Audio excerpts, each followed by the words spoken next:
Hey guys, you're in a nutshell with me, Ina. Ito po ay isang follow-up episode sa isang na-post ko, I think about more than a month ago. Kasama ko po doon, in-interview ko si Miss G, yung isa po sa mga suki nating RCIC dito. No?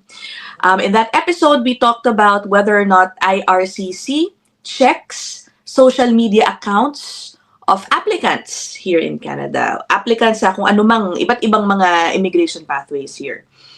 The short answer, ang sabi ni Miss G, is yes. Okay, I remember in the comment section, meron pong ilang mga skeptic, nagdududa na talaga ba, gagawin ba ng IRCC yan? They are doubting na ginagawa po yan, which is, understandable, that's okay if you think that way. Kasi nga naman, sabi, ang dami nang ina-assess ng mga applications ng IRCC, ng mga immigration officers. Mag-aaksaya pa ba sila ng effort? Yan, mag-exert pa ba sila ng effort na puntahan isa-isa yung mga social media accounts ng mga applicants to verify information? Well, the short answer is they can. They can do it if they want to. That's the point. And FYI guys, hindi lang po si Miss G ang nakausap ko, tungkol dyan. I remember, I also had an episode with immigration lawyer, Lou. Yun din po ang sinasabi niya, na yes, check ng IRCC. Sabi pa nga ni Lou, kaya siya, bago siya tumanggap halimbawa ng mga aplikante, siya mismo, chinecheck niya mga social media accounts na ito just to check yung veracity of information also being provided to him by his clients. Diba? Para hindi na sila magkagulatan sakaling matuloy sila sa IRCC sa pag-apply. Diba? And also guys, if you Google, just search a little bit, other consultants, kahit iba pong mga lahi, this issue has been widely tackled already. All of them saying the same thing, that yes, IRCC can if they want to check your social media accounts. Pero i-stress lang po natin, tulad din po na nabanggit ni Ms. G doon sa aming unang episode. Hindi naman po ibig sabihin na kung wala kayong presence on social media, halimbawa wala kayong LinkedIn, wala kayong Facebook, it will be used against you. Pagdududahan kayo. Hindi naman po ganun. Okay, according to Ms. G, only those information about you that can be accessed online publicly, yun lang po ang maaaring i-check ng IRCC. Okay, so let's just make that clear, diba? Siguro yung mga public profiles ninyo, sabi ni Ms. G, yun lang po ang i-check. Kung wala o nakalock yan, it's not an issue. Okay, kung nakalock ang profile ninyo. Hindi naman po yung pipilitin kayo buksan siguro. I don't know, I don't think so. O sige, ngayon puntahan na natin ang una nating pruweba. Yan, patunay na chinecheck po ng IRCC ang social media. In this case, LinkedIn profile. Ito mamaya mai-share ako about Facebook accounts being screened as well. Okay, this one has been shared on social media by a popular RCIC, isa po sa mga sinusundan ko. Ayan, Okay, this is a PFL. What is a PFL? It's a procedural fairness letter, okay? Pinapadala po yan rather sa mga applicants kung sakaling may questions, yung officer, gusto nila humingi ng additional documents, etc. Tungkol sa inyong application. So in this case, ayan, sabi dito, I'm completing the assessment of your application for PR. And sabi dito, yung naka-underline, it appears that you may not meet the requirements for immigration to Canada. Ang kina-question ay ang kanyang kiniklaim na work experience. Sabi, may dineclare kang full-time employment from this company up to present. Okay? However, it appears that you have been employed at another workplace since time A to time B, or to present rather. Yan yung naka-red na, as reflected on your LinkedIn profile. Work experience not declared on your express entry profile. So parang may nakitang discrepancy doon sa in-indicate niyang work experience sa kanyang application, pag-check doon sa kanyang LinkedIn profile. O, tapos yung naka-highlight na dilaw, this raises concerns regarding potential overlap and the accuracy of the Canadian work experience claimed for express entry eligibility. Ayan, so humihingi ng clarification and supporting documentation.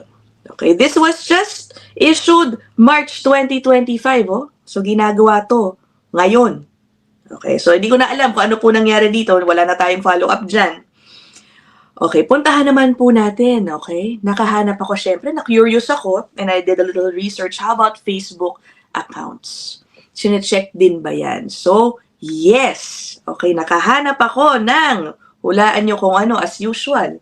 Nagharap na naman ako ng mga federal court decisions talking about this. Okay?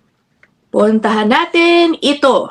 This first one is from 2023 naman. Okay? So obviously, the IRCC has been doing this for a while now. Okay?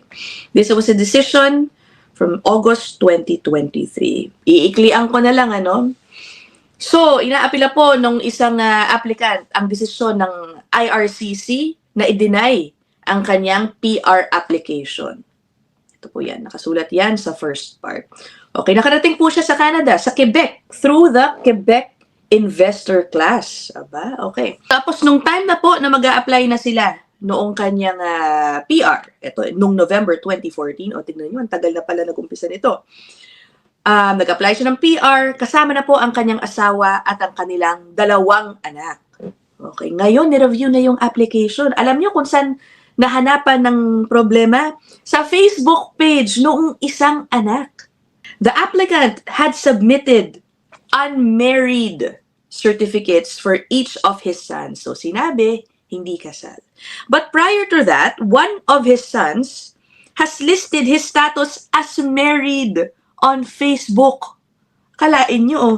Tapos daw, napansin pa nung IRCC that the son's status was changed to single following an inquiry concerning whether the applicant's sons were currently single and never been married. So siguro, sinabihan nung daddy, hoy, sabihin natin, ano ka, hindi ka kinasal, ha? Biglang sinange siguro to single, mukhang ganon, ang kanyang status on Facebook. Doon nag-start ang problem. Shortcut na lang po natin, ha? Sabi dito, after interviewing the son, the officer called the applicant back into the interview and questioned him about his son's relationship. The officer told the applicant he had credibility concerns about his application due to the contradictory information about his son's marital status. Yun ang naging ending. Hindi po na-approve ang kanilang PR, at matapos po sila mag-seek ng judicial review. Ito yung decision na yun, dinismiss din po ang kanilang petition for judicial review. Yan, the application for judicial review is dismissed. So again, sine-check po pati ang Facebook. Ito pa, may isa pa akong nahanap na kaso rin. Ito naman is from issued ng Federal Court 2023, November. Okay, ano bang kwento nga pala dito? Nako, medyo marriage fraud ang dating, ano? So, okay, kine-question din po, humihingi rin po ng review yung applicant dahil dininay din po or nirefuse ang kanyang application for PR bilang spouse o spousal sponsorship. Okay, ang sabi dito, the officer was not satisfied that the marriage between the applicant and his sponsor was genuine or that it was not entered into primarily for the purpose of acquiring permanent residence in Canada. Ito na, sige, shortcut ko na lang po ulit, ha. Ang pupuntahan ko lang, zizeroin ko yung bahagi kung saan sinek din po ang kanyang Facebook page. So, yung applicant ay galing pong Pakistan. Bago po siya nagpunta ng Canada, may pamilya po siya or married po doon sa Pakistan. Pero nag-divorce. Ayun, applicant divorced from his first wife, October 2019. Sige, ngayon, dumating siya ng Canada, June 2019. And now living with a second wife pagdating ng 2019. Canadian citizen by birth ang napangaasawa po. Okay, the applicant claimed to have met his wife at a bus stop on his way to a party in Scarborough in July 2019. At nag-umpisa na pong manirahan magkasama. They began living together in March 2021 and got married April 2022. O, diba? Matagal din na in the making. Okay, and then, applicant sought permanent resident status under spouse or common law partner in Canada. Obviously, ang sponsor ang kanyang asawa, si Mrs. So, pinatawag po for interview ang mag-asawa na to. It's unclear to me what triggered it, yung questioning or yung pagpapatawag po sa kanila ng interview. So, ang nangyari po, they were interviewed individually. And then, IRCC, according to this, followed up with phone calls. So, dahil sa inconsistency sa statements po nung mag-asawa, dininay po ang kanilang PR application. O, maraming dahilan na nakabanggit dito, A, B, C, D, E, F, 6. Puntahan natin yung letter F dahil ito lang naman yung ating topic. Ano? One of the inconsistencies, the officer had concerns about the legitimacy of their Facebook page and associated friends' accounts, as well as inconsistent explanations as to why the Facebook account was created. Aba, pinagdudahan ng kanang Facebook page, pati yung mga friends nila. Okay? Grabe, no? So, because of that reason, and a number of others, the officer was not satisfied that the applicant and the sponsor were in a genuine marriage and not one entered into for the purposes of immigration. Okay, so na-refuse. And, humingi po sila ng appeal, ano? Naghingi ng judicial review kung tawagin sa korte. The application dismissed. Hindi pa rin sila pinaboran ng korte. So, ayun. Oh, I think it's pretty clear. Social media accounts can be checked. If it's checked every time, maaring hindi. But the point is, pwede pong i-check ang inyong social media accounts. May patunay na po tayo. These are official public documents issued by IRCC and the courts here in Canada. So I hope that's clear. Again, so this should be a reminder for applicants, dapat po swak, walang discrepancy sa mga kiniklaim ninyong work experience, family ties, dapat walang discrepancy yan sa mga nilalagay po ninyo sa public information on your social media accounts. So yun lang po. I will end this episode here. I'll see you guys in the next one. Bye!